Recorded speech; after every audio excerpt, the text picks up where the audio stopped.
Is there a more 80s movie than Ghostbusters? This movie perfectly depicts that happy-go-lucky, carefree, memorable, iconic style of filmmaking that we associate with that nostalgic time. And since the announcement of Ghostbusters 3, I thought I'd go back and take a look at where it all began. Let's take a look at one of the most iconic and entertaining movies of all time, Ghostbusters. Ghostbusters was actually inspired by Dan Aykroyd's obsession with the paranormal, which has of course continued to this day, with Dan believing he has seen UFOs and been visited by the Men in Black. Tap water. Aykroyd's original premise had three main characters, John Belushi, Dan Aykroyd and Eddie Murphy. It was set in the future and the Ghostbusters fought ghosts in SWAT-like suits using, wait for it, magic wands instead of guns. Magic wands. I love you, Dan, but what the hell were you thinking? Piss it. After John Belushi's tragic death, Harold Ramis was brought in to help Aykroyd heavily rewrite the script to make it a more human story despite the wild supernatural elements. In May of 1983, director Ivan Reitman, who loved Aykroyd's idea, pitched the movie to Columbia Pictures. Columbia greenlit the project for $30 million with the stipulation that the movie had to be released by June 1984. Several actors were involved with the project and ended up dropping out, with Michael Keaton turning down both the roles of Peter Venkman and Egon Spengler, You're working with a professional here! and John Candy turning down the role of Tully, which eventually went to Rick Moranis. Eddie Murphy of course declined the role of Winston, which went to Ernie Hudson, and Julia Roberts auditioned for the role of Dana Barrett, which ultimately went to Sigourney Weaver. Of course, John Belushi before his death was slated to appear as Peter Venkman, and after Michael Keaton turned it down, Dan Aykroyd actually considered Richard Pryor for the role of Venkman, before wisely giving it to Bill Murray. My god, would it have been a different movie had Pryor took the part. What are you doing? I'm getting bad. Better get bad, Jack, cause you ain't bad. You gonna get fucked. The iconic theme song was written and performed by Ray Parker Jr., and it was at number 1 for 3 weeks on the Billboard Hot 100 chart and stayed on the chart for 21 weeks. The music video, directed by Ivan Reitman too, features cameos by celebrities including Chevy Chase, John Candy, Danny DeVito, Carly Simon, Peter Falk and Terry Garr. Dear oh dear, this is one of those songs which is truly amazing, don't get me wrong, but eventually does your bloody head in and you feel like smashing your house to bits with a hammer every time you hear it. Ghostbusters was released in the United States on June 8, 1984. It grossed $242 million in the US and more than $295 million worldwide, making it the highest grossing comedy film of all time until Home Alone came along. You guys give up, or you're thirsty for more? Ghostbusters received a very strong critical reception, and the famous review team with Siskel and Ebert were big fans, with Roger Ebert calling for the beginning of a franchise. I love Bill Murray. What about Harold Ramis, who's not very well known? He's directed a couple of movies. This is his first big movie as an actor.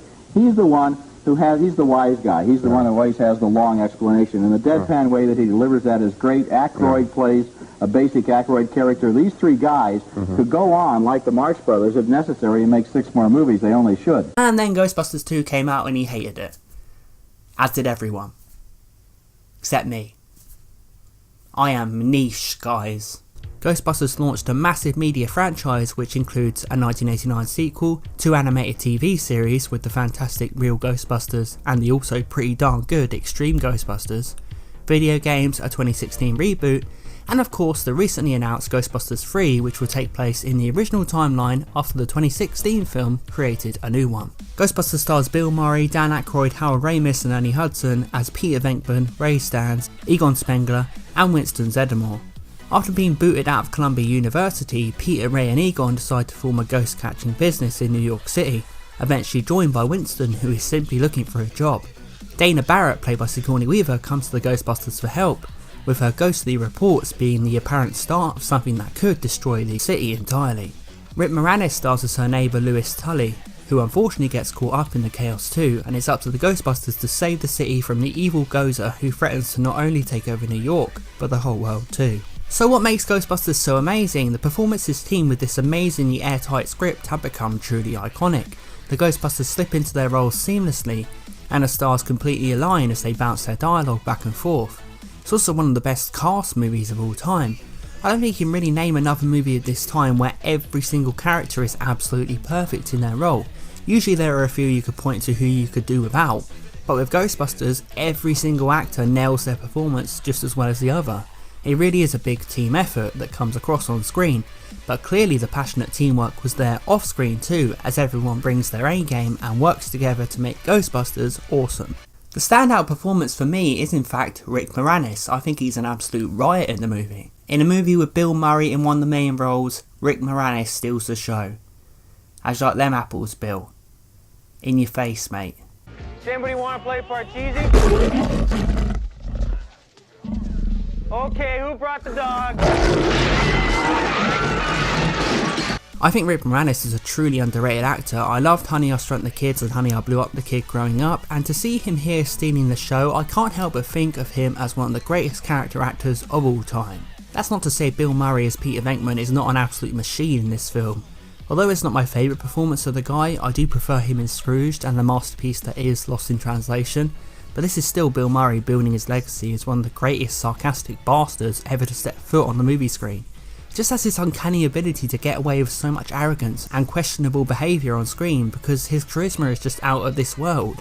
Sometimes watching Ghostbusters you're wondering if Bill is deliberately pushing things just because he can. Bill Murray really does have free reign to be a complete tit, because he's Bill Murray. Yes, it's true. This man has no dick. Almost none of the scenes in the movie were filmed as scripted, and in fact almost all the scenes had at least one or two ad-libs, and of course most of Murray's lines are ad-libs. The guy's an improv genius. Wrath of God type stuff. Exactly. Fire and brimstone coming down from the skies. Rivers and seas boiling. 40 years of darkness, earthquakes, volcanoes. The dead rising from the grave. Human sacrifice, dogs and cats living together, mass hysteria. Venkman is hilariously creepy in the way he pursues Sigourney Weaver's character Dana. He doesn't hang around, he just comes flat out and literally says he loves her on the first day. I love you, first day. Fucking hell, Pete. And from that moment on he follows her around begging for a date, and in the end it somehow works. I guess ghostbusting is the ultimate turn on. If you are a stalker, keep at it, because in the end it might pay off. Sigourney Weaver is great as Dana, she's a good equal to Venkman, and they have a nice back and forth. Also think she nails reacting to all the mental shit that goes on around her really well. I mean, this woman finds ghosts in her fridge. Her fridge. It came from beyond the grave. It came from hell. It came from the fridge. There's some crazy stuff that happens to her too, which is actually pretty creepy. Like when she gets attacked by a demon hand and it pulls her across her apartment. This scene is genuinely scary and ends up with her getting possessed. Of course, seeing Venkman deal with a possessed Dana is a riot. He's not scared at all, he just kind of slowly but surely realises what's happened and tries to do his best to deal with it as she throws herself at him. It's awkward but hilarious, and a perfect showing of the fact that the Ghostbusters have become so used to ghosts that possession isn't too out of the ordinary for them. It's more of an inconvenience or a mild annoyance for Venkman. Dana, just relax. Come on. Dana, can I talk to Dana? There is no Dana, only soul. Pretty creepy, but not as good as... Your mother sucks cocks in hell, Paris.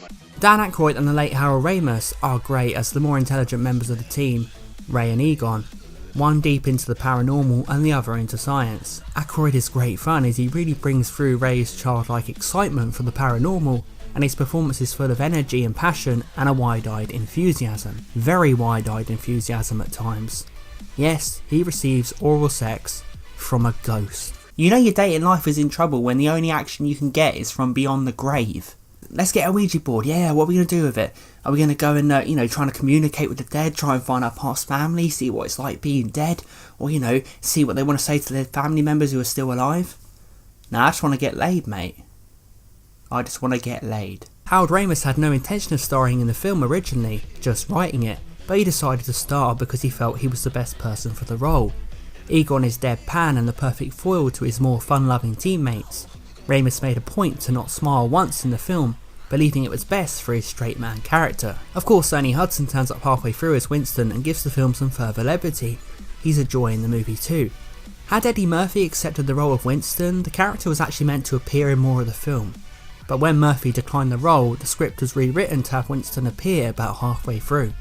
Although it would have been pretty amazing to see Eddie Murphy take this role, perhaps his and Bill Murray's charisma would have crossed wires. Ernie Hudson manages to shine in his own way as an outsider to the Ghostbusters who joins because he just needs a job. It's a hilarious reason to get involved in this absurd situation, and Hudson does great to convey an outsider's perspective in this crazy world. I even love Annie Potts as Janine Melnitz, the long-suffering Ghostbusters secretary. I love her sarcastic back and forth with the Ghostbusters and the way she answers the phone in such a hostile way. She's a riot in this movie, and I'm glad her role was expanded upon in Ghostbusters 2.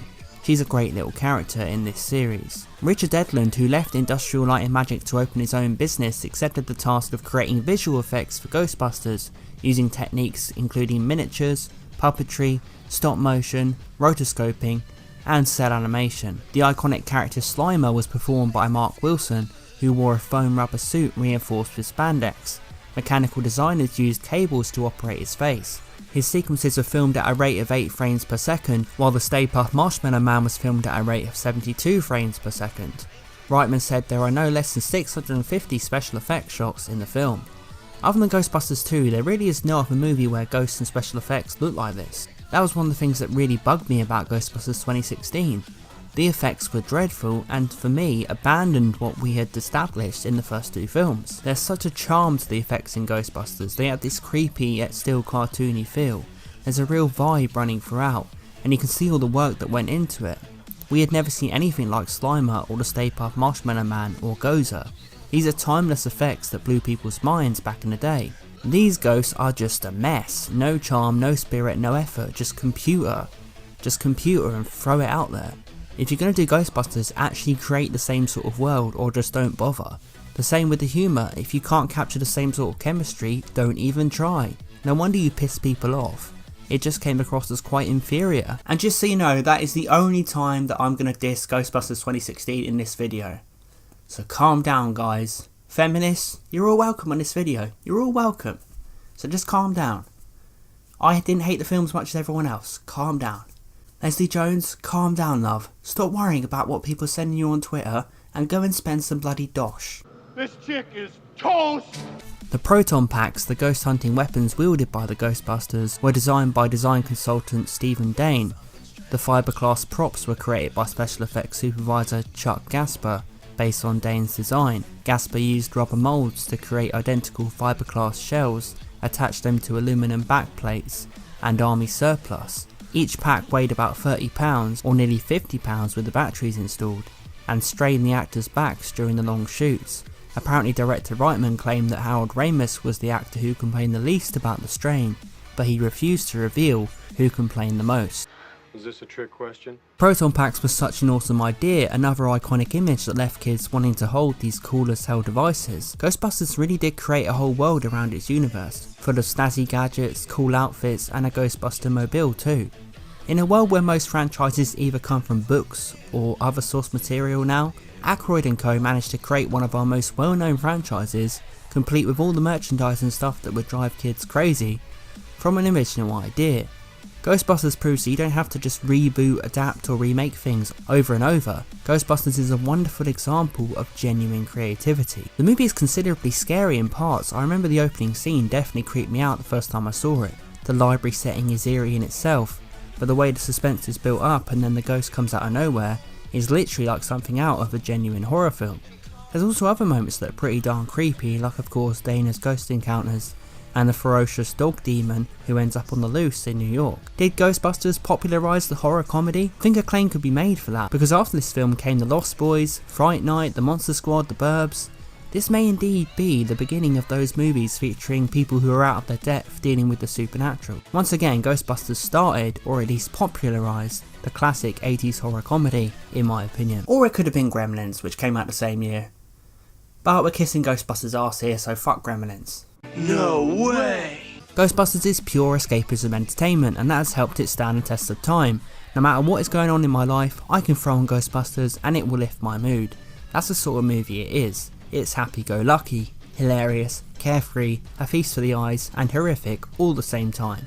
It has everything. And you know what? You guys should go and watch it right now. If you enjoyed this video, why not watch another? This channel is focused primarily on retro movie reviews from the 80s and 90s, as well as superhero movie reviews. So if that sounds like something you'd be interested in, subscribe now and we can discuss our movie obsession. My next retro review will in fact be on the divisive sequel Ghostbusters 2, so stay tuned for that. As always, thanks for watching everyone, and I will see you next time.